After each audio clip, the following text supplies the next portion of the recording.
March 26, Bible in a Year, the Message Version. Deuteronomy 5, verse 1 through chapter 6, verse 25. Moses called all Israel together. He said to them, "Attention, Israel, listen obediently to the rules and regulations I'm delivering to your listening ears today. Learn them, live them. God, our God, made a covenant with us at Horeb. God didn't just make this covenant with our parents, He made it also with us, with all of us who are alive right now. God spoke to you personally out of the fire on the mountain.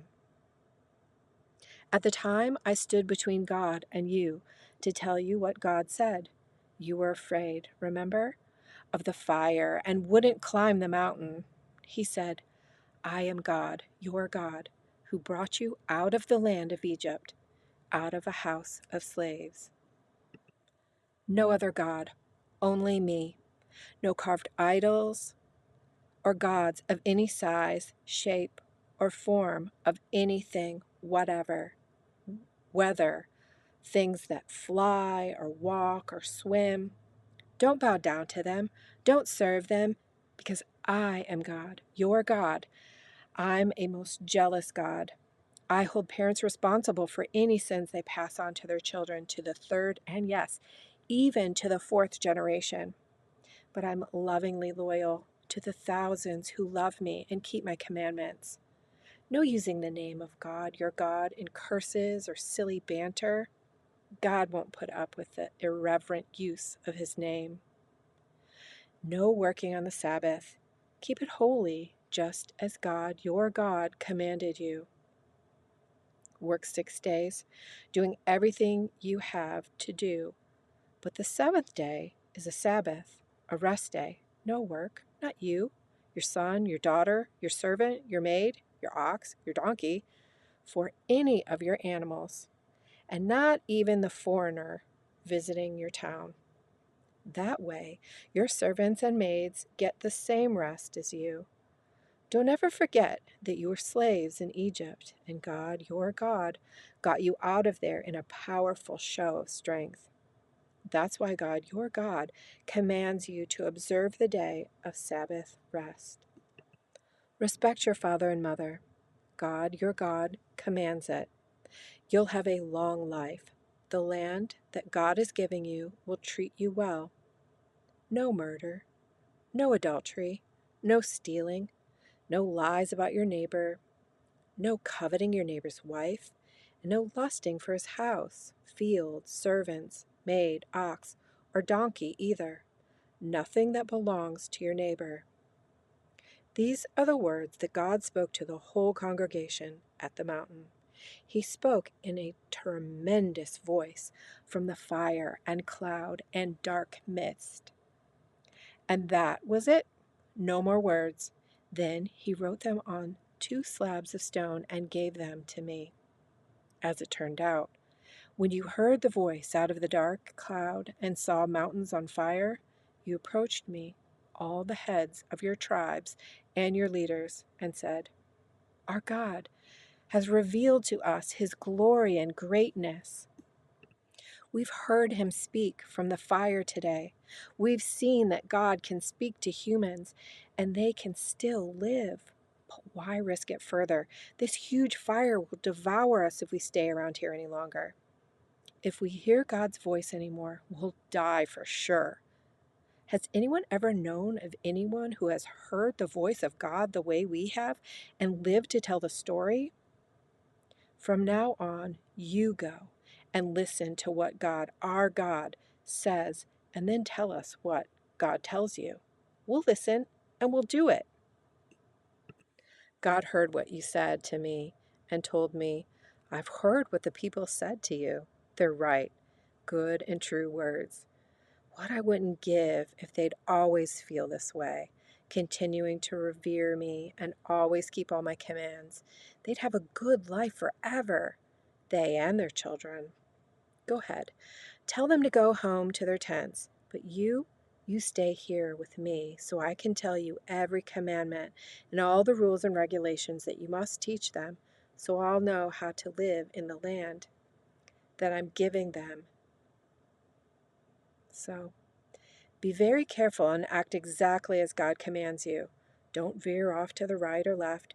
Walk straight down the road God commands so that you'll have a good life and live a long time in the land that you're about to possess.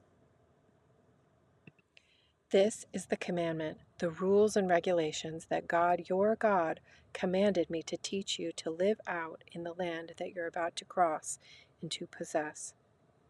This is so that you'll live in deep reverence before God lifelong, observing all his rules and regulations that are commanding you, you and your children and your grandchildren, living good long lives. Listen obediently, Israel. Do what you're told so that you'll have a life of abundance and bounty, just as God promised, in a land abounding in milk and honey. Attention, Israel. God our God, God the one and only. Love God, your God, with your whole heart. Love him with all that's in you. Love him with all you've got.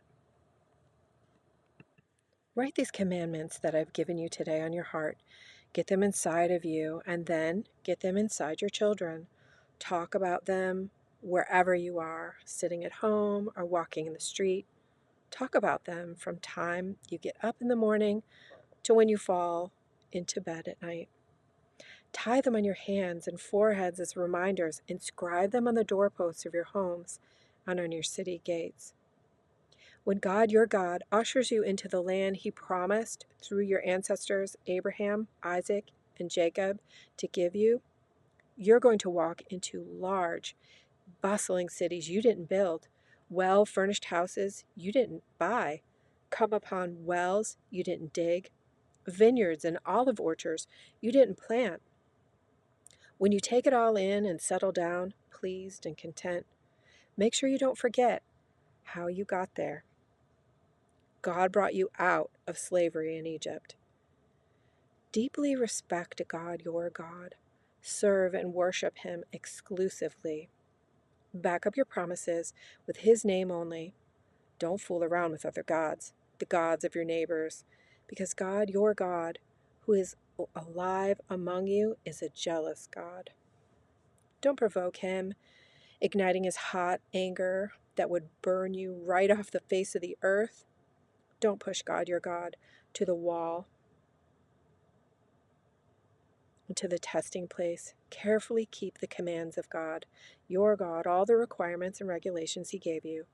Do what is right, do what is good in God's sight, so that you'll live a good life and be able to march in and take this pleasant land that God so solemnly promised through your ancestors, throwing out your enemies left and right, exactly as God said.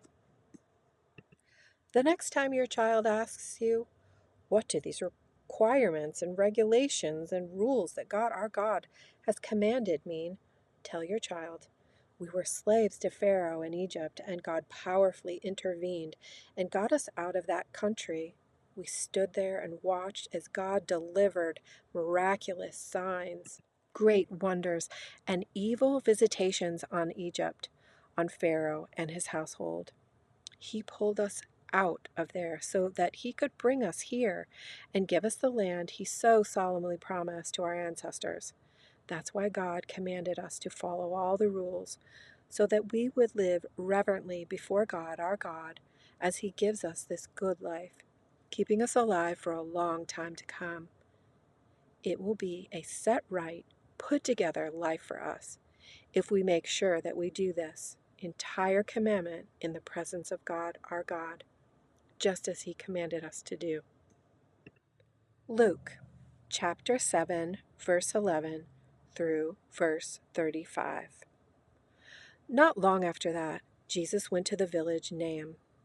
His disciples were with him, along with quite a large crowd. As they approached the village gate, they met a funeral procession. A woman's only son was being carried out for burial, and the mother was a widow. When Jesus saw her, his heart broke. He said to her, "Don't cry." Then he went over and touched the coffin. The pallbearer stopped. He said, "Young man, I tell you, get up." The dead son sat up and began talking. Jesus presented him to his mother. They all realized they were in a place of holy mystery, that God was working among them. They were quietly worshipful and then noisily grateful, calling out among themselves, "God is back, looking to the needs of his people." The news of Jesus spread all through the country. John's disciples reported back to him the news of all these events taking place. He sent 2 of them to the master to ask the question, "Are you the one we've been expecting, or are we still waiting?" The men showed up before Jesus and said, "John the Baptizer sent us to ask you, are you the one we've been expecting, or are we still waiting?" In the next 2 or 3 hours, Jesus healed many from diseases, distress, and evil spirits.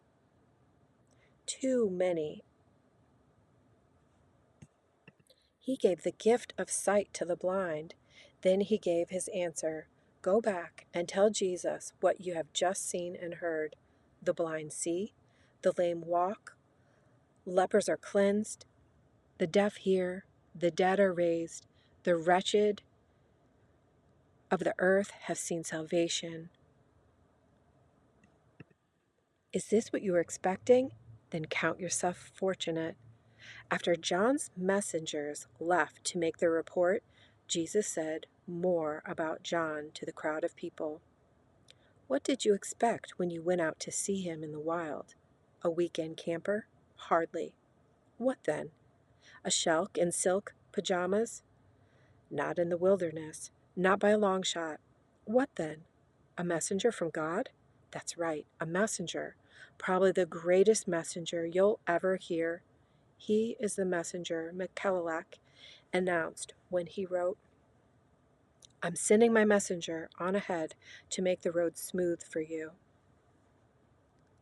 Let me lay it out for you as plainly as I can. No one in history surpasses John the Baptizer, but in the kingdom he prepared for you, the lowliest person is ahead of him. The ordinary and the disreputable people who heard John by being baptized by him into the kingdom are the clearest evidence the Pharisees and religious officials would have nothing to do with such a baptism, wouldn't think of giving up their place in the line for their inferiors. How can I account for the people of this generation? They're like spoiled children complaining to their parents, "We want to skip rope, and you were always too tired. We wanted to talk, but you were always too busy. John the Baptizer came fasting. You called him crazy. The Son of Man came feasting, and you called him a boozer." Opinion polls don't count for much, do they? The proof of the pudding is in the eating. Psalm chapter 68, verse 19 through verse 35. Blessed be the Lord. Day after day, he carries us along. He's our Savior, our God. Oh, yes, he's God for us. He's God who saves us. Lord God knows all. Death's ins and outs. What's more, he made heads roll, split the skulls of the enemy as he marched out of heaven, saying, "I tied up the dragon in knots, put a muzzle on the deep blue sea." You can wade through your enemy's blood, and your dogs taste of the enemies from your boots. See God on parade. To the sanctuary, my God, my King on the march. Singers out front, the band behind, maidens in the middle with castanets. The whole choir blesses God like a fountain of praise. Israel blesses God. Look, little Benjamin's out front and leading. Princes of Judah in their royal robes. Princes of Zebulun. Princes of Naphtali. Parade your power, O God, the power, O God, that made us what we are. Your temple, high God, is Jerusalem. Kings bring gifts to you. Rebuke that old crocodile, Egypt.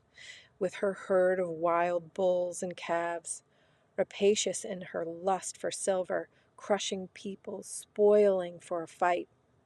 Let Egyptian traders bring blue cloth and Cush come running to God, her hands outstretched. Sing, O kings of the earth, sing praises to the Lord. There he is, sky rider, striding the ancient skies. Listen, he's calling in thunder, rumbling, rolling thunder. Call out, bravo, to God, the high God of Israel. His splendor and strength rise huge as thunderheads. A terrible beauty, O God, streams from your sanctuary. It's Israel's strong God. He gives power and might to his people. O you, his people, bless God. Proverbs chapter 11, verse 29 through verse 31. Exploit or abuse your family and end up with a fistful of air. Common sense tells you it's stupid way to live. A good life is a fruit-bearing tree. A violent life destroys souls. If good people barely make it, what's in store for the bad? This was a daily reading of the Message Bible for March 26.